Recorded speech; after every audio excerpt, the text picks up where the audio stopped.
Bienvenue la famille madridista, on se retrouve pour une nouvelle vidéo sur l'actualité Real Madrid.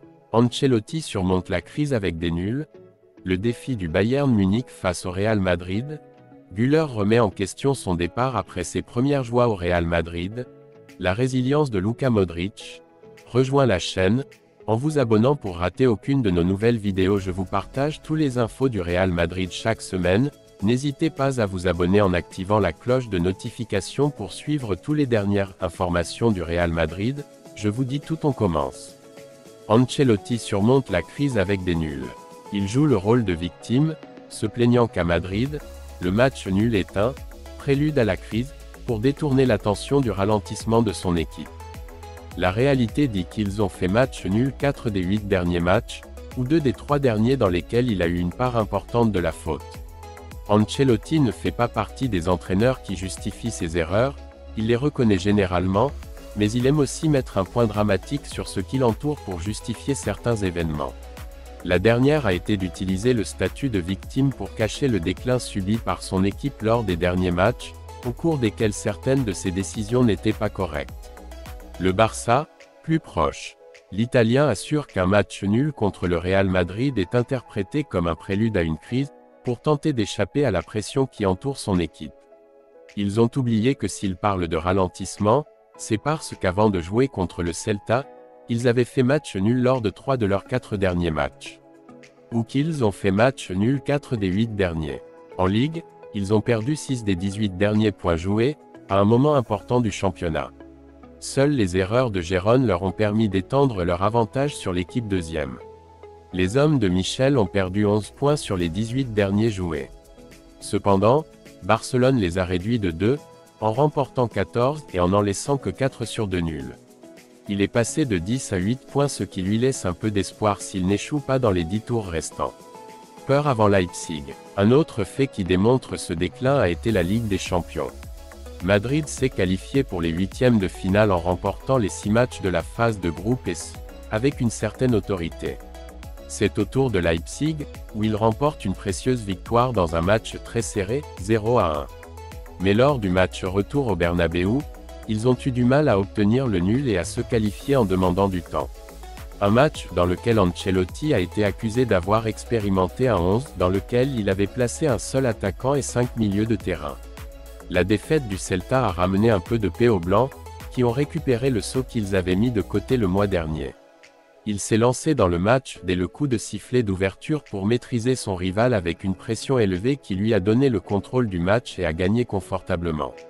Un style absent face au Rayo et à Valence, où ils ont gratté 2 nuls causés par leurs propres erreurs. Mais Ancelotti déplore qu'à Madrid, un match nul, et non 4, soit le prélude à une crise pour un environnement exigeant. Le défi du Bayern Munich face au Real Madrid. L'équipe allemande présente l'offre de renouvellement finale à Alphonso Davies. Le Real Madrid veut renforcer l'arrière gauche avec l'arrivée du Canadien. Le Bayern Munich ne compte pas rester les bras croisés et attendre qu'Alphonso Davies finalise son futur contrat avec le Real Madrid. Après les derniers changements dans la direction sportive du club munichois, une nouvelle offre a déjà vu le jour pour tenter d'empêcher la fuite de l'international canadien. Le nouveau directeur sportif, Max Eberl, a déjà annoncé il y a quelques jours son intention de s'occuper de tous les dossiers délicats que gère actuellement le Bayern Munich. Bien entendu, Alphonso Davies en fait partie, et en priorité. Selon Sky Germany, le Bayern a déjà conçu la nouvelle proposition contractuelle qu'il présentera aux footballeurs canadiens dans les prochains jours. L'offre comprend une prolongation jusqu'en 2029 et une augmentation économique notable de leurs émoluments. L'information précise que le joueur gagnerait entre 11 et 13 millions d'euros bruts par saison. Malgré la nouvelle proposition, en Allemagne, on insiste sur le fait qu'Alphonso Davies exigerait un contrat prévoyant 20 millions d'euros bruts par saison. Une somme importante que le Real Madrid serait apparemment prêt à payer.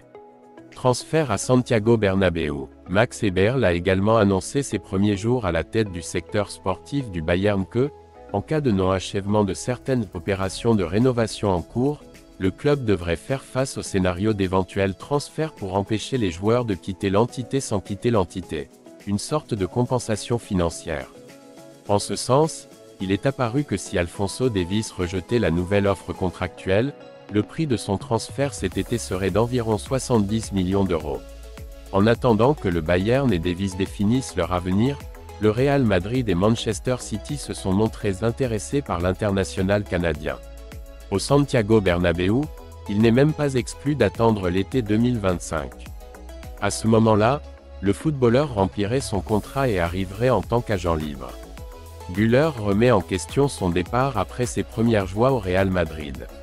Premier but en tant que joueur madrilène dans une action individuelle qui définit sa qualité, plutôt qu'une célébration sourde qui contrastait avec le bonheur de ses coéquipiers. Enfin un sourire sur les lèvres d'Arda Güler.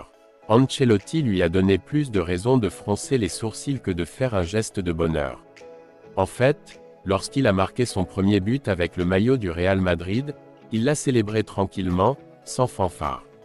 Seules les félicitations massives de ses coéquipiers ont changé son geste et il a semblé heureux d'un Bernabéu dédié à l'action individuelle qui a valu au Celta le dernier but et qui définit sa qualité. Même si cela peut paraître mauvais, Ancelotti ne lui a même pas accordé 100 minutes de jeu cette saison.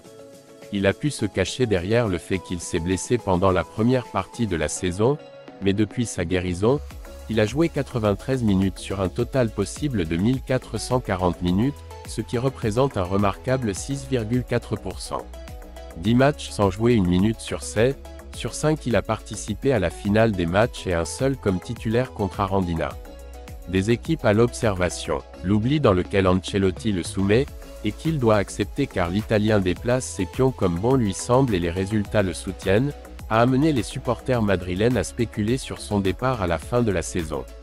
Milan, Tottenham et Leverkusen ont proposé de lui faire une place dans leurs équipes. Ils accepteraient volontiers un prêt, car le Real Madrid n'accepterait jamais de transférer l'un des joueurs les plus prometteurs du moment. À seulement 19 ans, il a besoin de jouer et d'avoir des opportunités de grandir. Se faire une place dans une équipe comme le Real Madrid, où la concurrence est extrêmement relevée, ne semble pas effrayer l'idole du football turc, qui aspire à le voir réussir en blanc. Le joueur semble l'avoir plus clair que l'environnement. Je suis très heureux d'être ici. C'est le meilleur club du monde et, même si c'est difficile, je pense avoir la qualité et le caractère pour le surmonter, a-t-il déclaré après le match, dans un message indiquant son intention c'est continuer, même si cela signifie attendre des moments où il pourra briller comme il l'a fait contre le Celta. La résilience de Luka Modric. Le Croate démontre une capacité d'adaptation à une situation défavorable qu'il n'a jamais connue, comme le statut de remplaçant. Il continue à performer à un niveau de football optimal, pour montrer clairement que malgré ses 38 ans, il est toujours en pleine forme et qu'il sait gérer son physique. Luka Modric continue de laisser sa signature à chaque fois qu'il joue, même si parfois son football ne se déroule pas comme dans le passé, attribué à sa longévité, mais il répond aux hauts et aux bas normaux des joueurs et des équipes. Contre le Celta, il a clairement indiqué que son football est toujours de haut niveau, même si sa tâche n'est pas habituelle, il a dirigé le jeu comme il le fait avec la Croatie au lieu de jouer entre les lignes pour se connecter à l'attaque. À cela s'ajoute la hiérarchie qu'il assure et en dehors du terrain. Il fait partie de ceux qui donnent l'exemple. Le Croate démontre une nouvelle fois sa capacité à s'adapter à une situation adverse qu'il n'avait jamais connue auparavant. Le statut de remplaçant auquel il est relégué est nouveau pour lui. Dans un premier temps, il s'est retourné contre Ancelotti qui, selon les Madrilènes, l'a trompé en lui disant qu'il comptait sur lui et qu'il allait jouer.